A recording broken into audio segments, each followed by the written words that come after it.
led villagers in planning to build a prayer room for worshippers on the site of an abandoned church. But when the villagers inspected the foundation, they unearthed a metal plate beneath the soil layer. The man raised his hand and tapped it. The sensation made him realize there was an empty space beneath. He carefully cleared away the surrounding dust, and a metal handle suddenly appeared before his eyes. Yet due to its extreme age, the iron plate had rusted solid to its base. Only with lubricant did the villagers pry it free. A foul stench immediately wafted from the opening. The man picked up a stone and tossed it inside. Judging by the time it took to hit the bottom, the hole wasn't particularly deep, but the entrance was extremely narrow, far too small for an adult to squeeze through. The man scanned the crowd, and finally settled on a boy. Villagers then secured a rope around the child, and slowly lowered him into the hole. Upon reaching the bottom, the boy relayed the situation. ما تخلعش راه ما كاين والو كيفاش يتحركوا. But the very next second, the boy inside the cave suddenly fell silent. Then the rope was yanked into the hole by some force. The man urgently ordered villagers to widen the opening, just as everyone was digging frantically to enlarge the hole.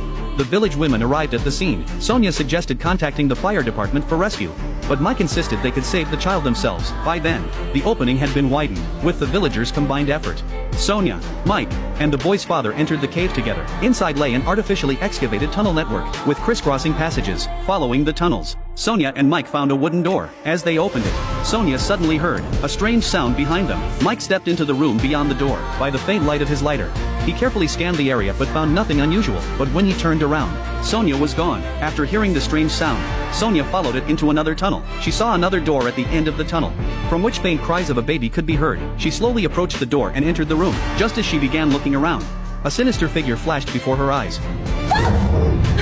Summoning her courage, she investigated but found nothing inside. She quickly exited the room. Meanwhile, while searching for his companion, Mike entered another tunnel. Along the way, he witnessed a bizarre scene. Several crows had appeared in the tunnel. They were pecking at a severed foot. Seeing this, Mike immediately extinguished his lighter. He closed his eyes and began praying fervently. When he opened his eyes again, the eerie scene had vanished. Sonia rushed over from behind him. Before she could speak, the boy's father's voice echoed through the cave. He had found his son, but the child was now unconscious. They rushed the boy to the hospital. Examinations revealed only allergic symptoms.